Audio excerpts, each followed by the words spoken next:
तो दोस्तों, मेरा नाम नरेश कुमार है, गुवाहाटी का रहने वाला हूँ। एक बार फिर आया मैं आपके सामने एक छोटी सी चीज़ को बताने के लिए जो कि बहुत ज़रूरत है हमारे जीवन में, उसको प्रयोग में लाना।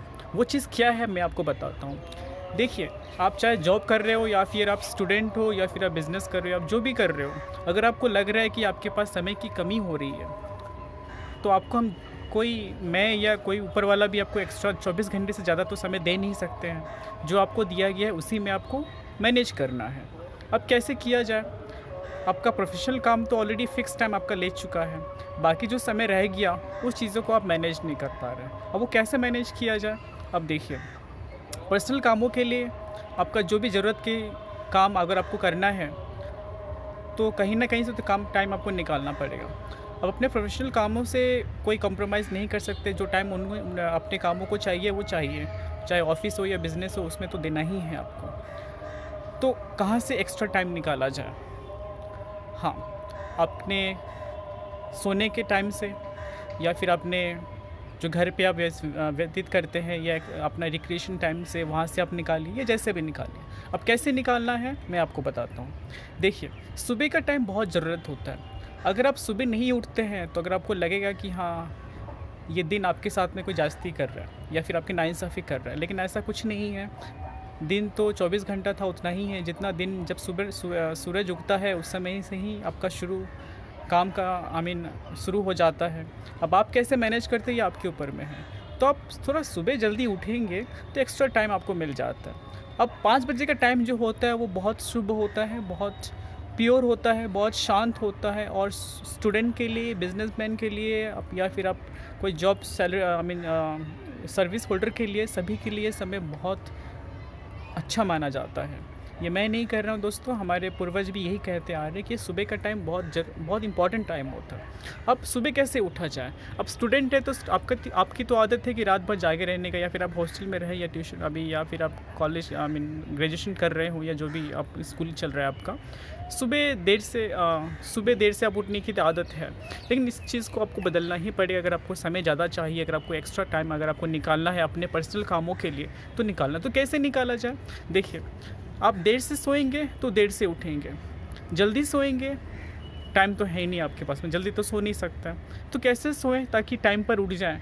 एक मिनिमम 6 आवर 5 आवर के अंदर में ही अपना पूरा नींद पूरी कर लें, नींद पूरी हो जाए। अब कैसे मैं बताता हूँ। आप जब सोएं, जो भी टाइम पे आप सोएं, 11 बजे, 12 बजे, 1 बजे, उस टाइम पे सोएं तो अच्छे से सोएं। अब अच्छे से सोने का मतलब ये है दोस्तों कि ऐसा नहीं कि आप कंबल लेकर के सो जाए। आप बिल्कुल आप सोइए, शांत मन से सोइए, मन में किसी प्रकार का चिंता ना रखिए। इससे क्या है कि आपका जो मन में जो बहुत सारी जो बातें चल रही होती है, चटर-पटर, अब भले ही आपका मुँह बंद रहता है लेकिन मन के अंदर में बहुत कुछ चलते रहते हैं। तो उस चीज़ों को बंद करिए। कैसे किया जाए? आप थोड़ी सोते-सोते मेडिटेशन करिए। और हाँ, फ़ोन को लेकर के मत सोइए। आप जब सोएं तो फ़ोन को भी सोने दीजिए। कि नाइंसाफ़ी फ़ोन के साथ ना करिए। भले ही वो बोलता नहीं है लेकिन वो आपको परेशान करेगा। जब फ़ोन आएगा या मैसेज आएगा वो आपको परेशान करेगा। उसको आप शांत कर दीजिए, उसको भी सोने दीजिए, आप भी सो जाइए। याद रखिए, स्विच ऑफ करना है उसे, और मन में किसी तरह का बात नहीं लेकर आना। उसके लिए आपको मेडिटेशन का मतलब है स्लीप मेडिटेशन। लोग कहने को स्लीप मेडिटेशन होता है कहते हैं, लेकिन स्लीप मेडिटेशन कोई नाम का कोई चीज़ नहीं होता है। आप मेडिटेशन करने जाएंगे, नींद आपको जल्दी आ जाएगी, लेकिन हाँ, चिंता नहीं आएगा। इसको आप स्लीप मेडिटेशन नाम दे सकते हैं कि आपको नींद लाने में आपको मदद करता है। और हाँ, मेडिटेशन मतलब कोई दिमाग में कुछ नहीं आना चाहिए। इस तरह से आप सोएंगे तो आपका नींद जल्दी पूरा हो जाएगा। 4-5 बजे तक आपका नींद पूरा हो जाएगा। मान लीजिए 12 बजे आप सोते हैं तो 4 बजे 5 बजे के टाइम पर, साढ़े 4 बजे भी 5 बजे के टाइम पे आपका नींद टूट जाएगा। और हाँ, दिमाग में ये रखिए कि हमको 5 बजे उठना है। थोड़ी सी इसकी चर्चा करिए दिमाग के अंदर में कि हमको 5 बजे उठना है, तो आप खुद आपका नींद 4:30-5 बजे के टाइम पे अपने आप ही टूट जाएगा। 5 बजे अगर आप उठते हैं तो आपके पास 1 घंटा एक्स्ट्रा टाइम मिल जाता है। मान लीजिए पहले आप 6 बजे उठते थे या 7 बजे उठते थे, तो आपको 1-2 घंटे एक्स्ट्रा टाइम मिल जाता है। तो इस टाइम के अंदर में आप कुछ भी अपनी पर्सनल चीज़ें कर सकते हैं। चाहे आप एक्सरसाइज करिए, या फिर आप कुछ जर्नल लिखिए, या फिर आप कुछ किताबें पढ़िए, या फिर जो भी करिए, तो आपको एक्स्ट्रा टाइम मिल जाता है।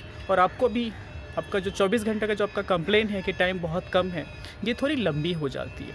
तो इस चीज़ को फॉलो करिए दोस्तों। रात को जब सोइए तो सबको सोने दीजिए, आपके साथ में आप भी सोइए, सबको सोने दीजिए। तकिए के सामने में फ़ोन को मत रखिए।